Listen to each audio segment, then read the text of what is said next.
Look at all that glorious, glorious brine shrimp. Fish love it. Hey fish keepers, Cam here from thefishroom.co.nz, and in today's video we're checking out the Ziss brine shrimp blender. Right, so let's crack open the box and see what we've got. So first and foremost, get the casing itself, a lid, got a hard pipe, pipettes, thermometers, air stone, a couple of valves, and a twisty thing for the bottom of this. And then you get the stand as well. So it's pretty straightforward, not too much to it. Pretty simple kit. So assembly for these are really simple, albeit there's no instructions with it. Put your valve on at the bottom of your cup, your collector, whatever you want to call it. Screw it in, easy as.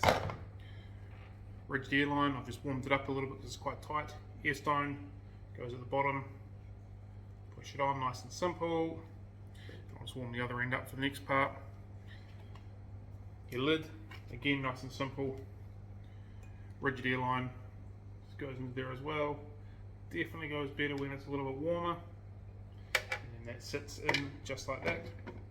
I found it needs just a smidgen, 3 or 4 or 5 mils sort of taken off the end of the tube, just so it sits a little bit nicer.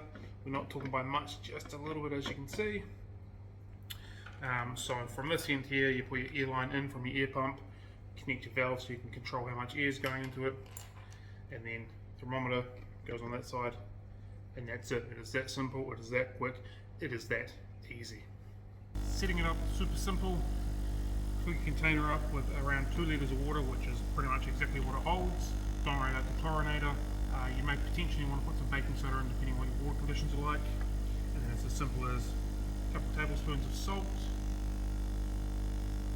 and your desired amount of eggs that you want to put in. Nice and simple.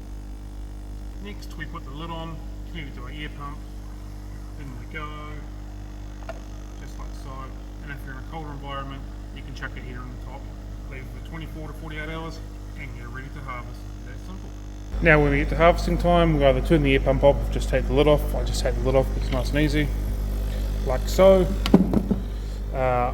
One of the downsides to this is I think that this gap here is just ridiculously too small. It is really just to hold the machine or the device. I don't actually think it's to harvest from because it's pretty much impossible to do so. So take your brine shrimp jug, pretty hard with one hand, off. And I just hang it on the edge of an aquarium, like so. Flick a light on, angle it right towards the bottom, and all that delicious brine shrimp will head to the bottom, or the unopened and open eggs will head to the top, and then we can harvest from there. Right, so once you've left it with the light on for 5 to 10 minutes, normally a little bit longer the better. I find around the 10-minute mark works really well. It's really simple to harvest. Get a container underneath, turn the nozzle on,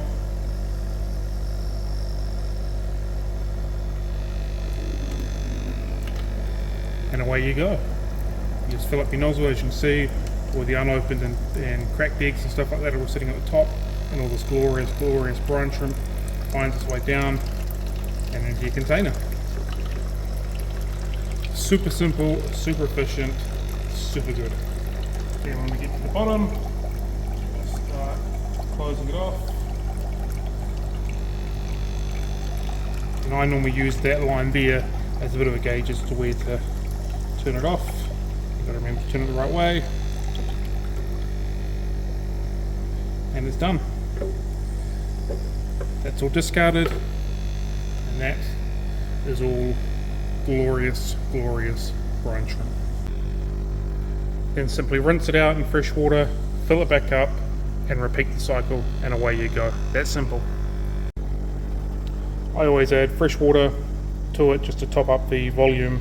I don't bother about getting rid of the salt water. I don't think it has any negative effect on any fish for the very small amount of salt water that's going in.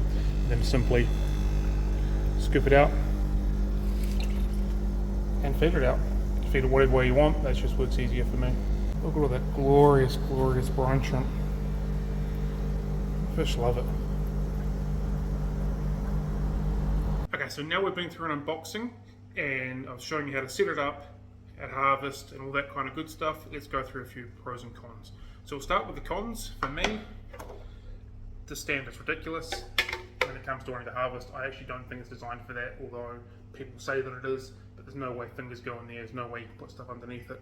I think this is just set up to be a shelf, basically to hold it, which is okay. It just means you've got a little bit of work to harvest it, but it's cool because you can hang it on stuff, or set up a little bracket for that to work. Secondly, the rigid hose is just a smidgen long and needs to be cut, and it is very, very tight, so you do have to warm it up to before you put on stuff. Again, that is nothing major. We're talking a couple minutes work at absolute maximum. And the other thing is that the heaters for them aren't available here in New Zealand, so there's no Ziss official heater to go in them here, but the Aqua One presets do work, which we sell as well, so there is a wee workaround for that. That's about my only downsides to them. My upsides to them is they are incredibly well made. They're made of an incredibly good, strong plastic. They don't feel cheap, they don't feel nasty, they feel like these are built to last forever. All the mechanics of it are exactly the same. None of this feels like it's going to be flimsy, none of it feels like it's going to break. It feels like you can probably drop it several times, many times, and you're going to be fine. Might not want to keep it in direct sunlight, it might change everything, but who's going to leave them in direct sunlight? It's ridiculously simple to harvest and it's ridiculously simple to set up, albeit that there is no instructions in the box. I think there's a lot more positive pros than what there is negative cons, if that makes sense. I've used several different brine shrimp hatcheries over the last 5, 6, 7 years or whatnot. This is easily by far my favourite one and easily by far the easiest one that I've used, and it's given me the best results. It can hold the most water, it can hold the most eggs, it just works great for what I'm trying to do. Another pro from it is if you've only got a small amount of fish, you can do a small harvest. So cool, I need to set up for 2 tanks, so you put a teaspoon or so in, give them plenty of brine shrimp, turn your valve on, get a half a cup's worth, turn it off, feed that out. Later on that afternoon or that day, exactly the same thing the next day, so one hatch can still last you a few days as well, so you don't need to produce massive numbers of brine shrimp for it to be just as efficient as what it is. So, yeah. So there we go, there's my thoughts on the Ziss brine shrimp blender. Overall, I think it's a fantastic product, so yeah, I'm definitely pro Ziss brine shrimp blender. I'll let you make your mind up. Feel free to purchase one off us or of somebody else, give it a go, but I'm definitely for it. I think it's a fantastic product, so there you go. If you've enjoyed this review, please feel free to share it, leave a comment or a question if you've got any questions that we didn't cover. I'm more than happy to answer them as well, and feel free to subscribe to our YouTube channel. So have a good one, team. Happy fish keeping. Catch you later.